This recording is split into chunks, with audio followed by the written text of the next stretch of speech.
पहिले नॉमिनेशनची पतंग जी कापली गेली तिच्याबद्दल तर सांगितलं, तन्वीने सागरची कापली. पण आता नॉमिनेशनची पतंग कोणाची कापली?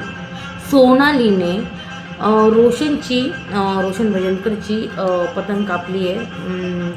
म्हणजे नॉमिनेट केलं आहे असं समजू शकता तुम्ही, की त्याला नॉमिनेट केलं आहे.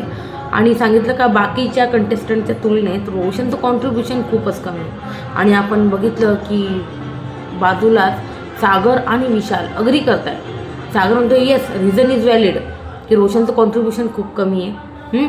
त्यानंतर किचन एरियामध्ये सोनाली उभी असते तेव्हा रोशन तिथे जातो. आपण हे प्रोमोमध्ये, मी प्रोमोबद्दल बोलते. आणि तो शिकवा ना मला तुम्ही. सोनाली म्हणते हो म्हणजे बोला तुम्ही काय बोलायचं आहे ते, नंतर तो शिकवा मला तुम्ही. मग त्याच्यानंतर त्यांचं अजून काही बोलणं झालं असं तुम्हाला तर माहिती प्रोमोमध्ये खूप कमी दाखवता गोष्टी. आणि त्यानंतर डॅन्यूब रूममध्ये रोशन आणि प्रभू बोलताना दाखवलं आहे आपल्याला की शहरातल्या लोकांचं कामच आहे का बुवा म्हणजे आपल्या गावाकडच्या लोकांच्या म्हणजे म्हणतात ना की मानगुटीवर पाय देऊन वरती जाणं. तर म्हणजे आपल्यावर पाय देऊन वरती जाणं हे शहरी लोकांचं काम आहे. तर मला असं वाटते रोशन असो किंवा प्रभू यांनी गाव किंवा शहर केलं नाही पाहिजे. हे पण त्या घरात कंटेस्टंट आहे आणि बरोबरीचे कंटेस्टंट आहे. तर मला वाटतं रोशननी आता आवाज स्वतःसाठी उचलायला हवा आणि गेम खेळायला हवा. तो प्रभू असो, रोशन असो किंवा कोणी पण असो.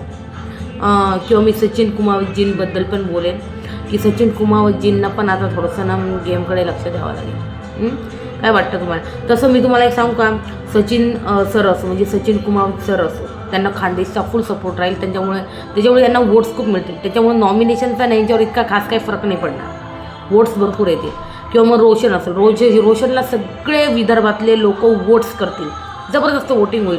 त्याच्यामुळे नॉमिनेशनचा इतकासा त्याच्यावर काही फरक नाही पडणार, तो सेफ होऊन जाईल. पण मी हेच म्हणेन की यांना गेम खेळावा लागेल.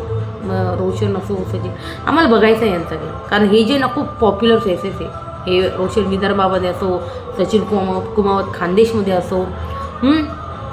सो वोटिंग यांना जबरदस्त होणार आहे. पण आता मला तर वाटतं 2च दिवस आहे. मी पण खूप घाई नाही करत की त्यांनी गेम त्यांचं सध्या ऑब्झर्वेशन चालू आहे की काय नाही.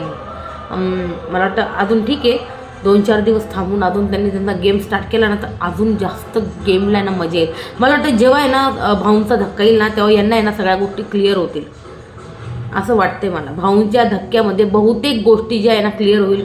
रितेश तर तुम्हाला माहिती आहे मस्त टिप्स देतात सगळ्या कंटेस्टंटला. ते रोशनला देतील नक्कीच, सचिन कुमावतला देतील, प्रभूला देतील. अजून बघूया कोणाला काय बोललं जातं, कोणाची शाळा घेतील म्हणजे कोणाला धक्का देतील बघूया रितेश सर. पण आहे ना मला असं वाटतं आहे का 1 हफ्ता नाही असंच चालणार आहे. आणि ना तुम्हाला सांगू का 1 हफ्ता 2 हफ्ता गेम न खेळून काही होत नसतं. तुम्ही ना 2-3 हफ्ते म्हणजे जवळजवळ शेवटचे 2 म्हणजे 7-8 हफ्ते ना तुम्ही गेम जर अप केला तरीही तुम्ही विनर होता असं काही नाही. कारण आत्ता एक तुम्ही जर मागच्या सीझनचं एक्झाम्पल घेतलं तर ते पण एक आहे. मी हिंदीबद्दल बोलते आणि त्याच्यामुळे ना आपण त्यांच्याकडनं खूप जास्त अपेक्षा नाही करतो. पण सध्या मी प्रोमोबद्दलच बोलेल की प्रोमोमध्ये हे सगळं झालेलं आहे की सोनालीने पतंग नॉमिनेशनची पतंग काढली ती रोशन भजनकर नॉमिनेट झाले. हालाकी ते म्हणजे मला माहिती आहे त्यांना भरपूर वोट्स येतील आणि ते सेफ होतील. पण सध्या हे चालू आहे. आणि गाव शहर हे करू नका हे मला वाटतं हे आता रितेश सरच बोलतील. याबद्दल तुम्हाला काय वाटतं? आणि मी जसं बोलली की रोशन भजनकरला नॉमिनेशनचा काही फरक नाही पडणार, वोट्स भरपूर येतील. याबद्दल तुम्हाला काय वाटतं मला सांगा कमेंट सेक्शनमध्ये. व्हिडिओ आवडल्यास लाईक शेअर आणि सबस्क्राईब करा चॅनलला नक्कीच.